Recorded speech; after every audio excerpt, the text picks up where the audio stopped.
Friends, welcome to my YouTube channel JMS maths tutorial. मैं हूं आपका फ्रेंड अमरीश वर्मा। आज फिर आपके सामने एक नया वीडियो लेके आया हूं सीबीएसई बोर्ड 2025 मैथ्स स्टैंडर्ड का क्वेश्चन नंबर 21। और इस क्वेश्चन नंबर 21 में बोल रहा है कि solve the following system of equation algebraically. ये इक्वेशन दे रखा है हमारे पास 30x + 44y = 10 and 40x + 55y = 13। ये हमारा linear equation of two variables का क्वेश्चन है जो चैप्टर नंबर 3 का है और ये 2 मार्क्स का क्वेश्चन है।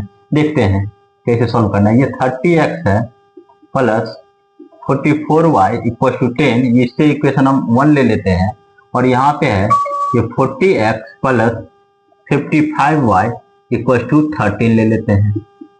तो इक्वेशन 1 को अगर हम 4 से मल्टीप्लाई करते हैं और इक्वेशन सेकेंड को 3 से मल्टीप्लाई करते हैं तो ये x इलिमिनेट हो जाएगा।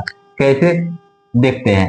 4 को मल्टीप्लाई करेंगे 30 से, 4 3 जा 12, 120x प्लस 4 4 जा 16 और 4 4 जा 16 और 117, 176y = 10 4 जा 40 और 3 4 जा 12, ये अभी आ जाएगा 120x प्लस ये आ जाएगा 165y = ये 39। हमने क्या किया, 3 से 40 को मल्टीप्लाई किया, फिर 3 से 55 को मल्टीप्लाई किया, फिर 3 से हमने 13 को मल्टीप्लाई किया। अब साइन हम चेंज कर लेते हैं। ये प्लस का साइन है तो यहाँ माइनस हो गया, ये प्लस का साइन है माइनस हो गया, ये प्लस का साइन है माइनस हो गया, ये प्लस माइनस एलिमिनेट हो गया, कट गया। हमारे पास ये कितना बचा, 176 में से 165 माइनस करेंगे तो ये 11y और 11y बचा और यहाँ से 40 में से 39 को माइनस करें तो 1, तो y की वैल्यू हमारे पास कितनी आ गई, 1/11। ये हमारे पास y निकल गया।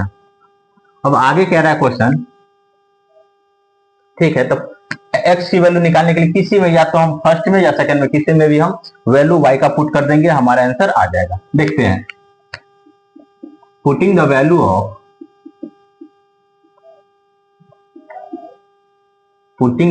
ऑफ y इन फर्स्ट में ही ले लेते, किसी में भी ले सकते हैं। तो ये 30x + 44y = 10, तो 30x + 44 इंटू y की जगह 1/11 है इक्वल टू 10, 11 4 जा 44, तो 30x = 10 प्लस ये इधर आने के बाद क्या हो जाएगा, ये माइनस का 4, तो x की वैल्यू 10 में से 4 माइनस करेंगे तो 10 में से 4 माइनस करेंगे तो हमारे पास 6/30, 6 बन जा 6, 6 का जा 30, x = 1/5। तो ये हमारा आंसर आ गया। x की वैल्यू 1/5 एंड y की वैल्यू 1/11। हम चलते हैं नेक्स्ट क्वेश्चन की ओर। चलते हैं क्वेश्चन नंबर 22 का ए पार्ट। देखते हैं कि 1.5 metre tall boy is walking away from the base of a lamp post. अच्छा, लैंप पोस्ट है, मान के चलते हैं कि हमने ये एक ए बी जो है लैंप पोस्ट ले लिया, एक लैंप पोस्ट ले लिया जिसकी हाइट दे रखी है कितनी, 12 मीटर ये हाइट है। यहां से लेकर के ये ए से ये यहां तक हाइट ऑफ लैंप पोस्ट, ठीक है। एक और ये एक लड़का है, ये इससे दूर जा रहा है, इसकी हाइट दे रखी है ए बी, सी डी ले लेते हैं, ठीक है। सी एक लड़का है, डी ले लेते हैं, या सी से पहले ये इसका तो शैडो भी निकालना है, सी डी ले लेते हैं और ये सी ई हो गया। तो ये इसका हाइट दे रखा है 1.5 मीटर, ठीक है। ये लड़के का जो है हाइट दे रखा है 1.5 metre. A boy 1.5 meter tall boy is walking away from the base of a lamp post which is 12 meter high at the speed of 2.5 meter per second। अच्छा, ये जो है स्पीड दे रखा है यहाँ पे 2.5 मीटर पर सेकेंड, यहाँ से यहाँ तक। Find the length of his shadow after 3 second. अच्छा, 3 सेकेंड के बाद शैडो का है, पहले 3 सेकेंड के लिए हम निकाल लेते हैं ये इसका डिस्टेंस कितना है यहाँ पे। तो speed 3 second speed equal to formula क्या होता है, डिस्टेंस अपॉन टाइम। तो टाइम इक्वल टू क्या हो जाएगा यहाँ पे, time equal to distance equal to कितना हो जाएगा, distance equal to speed into time. तो हमारे पास स्पीड दे रखा है, कितना स्पीड दे रखा है, स्पीड है 2.5 इंटू टाइम हमारे पास दे रखा है 3, तो 25 3 जा कितना होता है 75, तो 7.5 मीटर आ गया। ये डिस्टेंस आ गया यहां से यहां तक का 7.5 मीटर, यहां से यहां तक का आ गया, ठीक है। तो find the length of his shadow. अच्छा, शैडो ये यहां से ये शैडो पूछ रहा है, ये CD का लेंथ पूछ रहा था, हम इसे x मान लेते हैं। तो हम देखते हैं कि ये एक 90 डिग्री बन रहा है यहां से, और ये भी एक 90 डिग्री बन रहा है यहां से। तो इन दो ट्रायंगल ले लेते हैं। In triangle ABD and triangle ECD में हम देख रहे हैं दोनों में एंगल 1 कॉमन है। ABD और ECD में अगर एंगल 1 लेते हैं तो एंगल 1 इक्वल टू एंगल 1, ये हमारे पास कॉमन आ गया। और ये angle B equal to angle D, angle B equal to angle D, ये हमारे पास क्या हो गया, इच 90 डिग्री आ गया। तो ये AA सिमिलरिटी से क्या हो गया, यहाँ पे AA सिमिलरिटी रूल से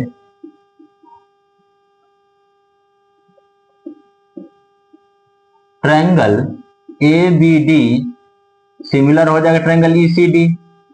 तो ये सिमिलर जैसे ही हुआ तो ये हमारे पास क्या हो जाएगा, सेम रेशियो में आ जाएगा। क्या सेम रेशियो में आ जाएगा, हम लिख सकते हैं AB upon EC, AB upon EC equals to BD upon CD, BD upon CD equals to AD upon EC, AD upon EC। तो हमें इसकी तो जरूरत नहीं, इस दोनों से हम वैल्यू निकाल सकते हैं, क्योंकि हमें CD की वैल्यू निकालनी है। तो देख लेते हैं AB की वैल्यू कितनी है, हमारे पास 12 है। यहां पे मैं बना रहा हूं इस क्वेश्चन को, आ जाएगा। AB का वैल्यू हमारे पास दे रखा है 12 और EC का वैल्यू दे रखा है 1.5 इक्वल टू BD की वैल्यू दे रखी है कितना, 7.5 और CD की वैल्यू ये पूरा हमें निकालना है, ठीक है। यहां से यहां BD हमारे पास कितना दे रखा है, BD 7.5 प्लस x अपॉन में CD की वैल्यू कितनी है हमारे पास, ये x है। तो बाय क्रॉस मल्टीप्लीकेशन कर लेते हैं, इसको काट दे पहले, इसको हटाएंगे तो 15, ये 1.5 है और 12 है, ठीक है। तो 15 से 15 1 जा 15 8 जा, ये 8x आ गया इक्वल टू 7.5 प्लस x, ये इधर आ जाएगा। तो ये 8x minus x equal to 7.5, तो 7x की वैल्यू 7.5 आ रहा है।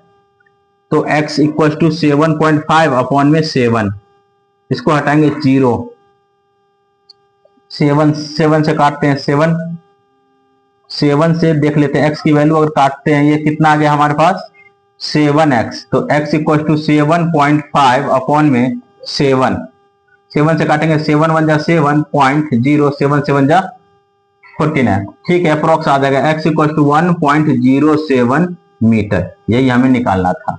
इस तरह से ये क्वेश्चन हमारा 22 का ये पार्ट बन गया।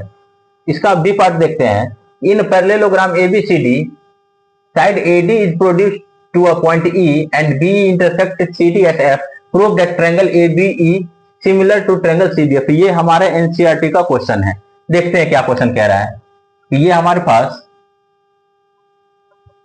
यहां पे हमने A B C D एक पैरेललोग्राम ले लिया। अब AD को हमने प्रोड्यूस किया E तक, AD को हमने प्रोड्यूस किया E पॉइंट तक, ठीक है। एंड बी को इसे मिला दिया, जो BE जो है इंटरसेप्ट कर रहा है किस पॉइंट पे, F पे, ठीक है। तो प्रूव करना है ट्रायंगल ABE, अच्छा ये पूरा ट्रायंगल जो है प्रूव करना है ट्रायंगल CBF में। देखते हैं, गिवन है क्या है, in parallelogram ABCD side AD, यही सेम टू सेम मैं उतार रहा हूं, side AD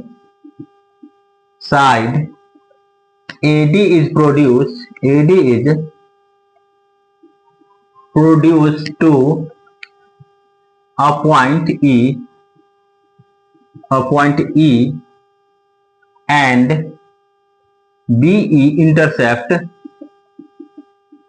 intersect CD at F, CD at F. तो prove that triangle ABE similar triangle CFB। तो प्रूफ कर लेते हैं। प्रूफ में देखते हैं ABE और CFD में, CFD, एक मिनट, CFB है, CFD में ये अगर E है, ये एंगल को अगर हम एंगल 1 मान लेते हैं और इस एंगल को अगर हम एंगल 2 मान लेते हैं, तो ये हमारे पास पैरेलल, हम जानते हैं कि पैरेललोग्राम के अपोजिट साइड क्या होते हैं, पैरेलल होता है। तो क्या हम बोल सकते हैं एंगल 1, अच्छा प्रूफ इन ट्रायंगल जो बोल रहा है ABE एंड ट्रायंगल CFB में हमने एंगल 1 एंगल 2 के बराबर लिखा, क्यों, ऑल्टरनेट इंटीरियर एंगल के कारण। और ये देख लेते हैं ABE और ये जो है एंगल 3 है एंगल 4 के कारण, क्यों, opposite sides of parallelogram, angle 4 equal to angle 3, angle 1 angle 2 के बराबर, एंगल 4 जो है एंगल 3 का, किसके कारण, opposite sides of parallelogram, opposite sides of parallelogram. तो इस तरह से क्या हो गया, AA सिमिलरिटी से, therefore by AA similarity rule triangle ABE similar triangle CFB। Clear है।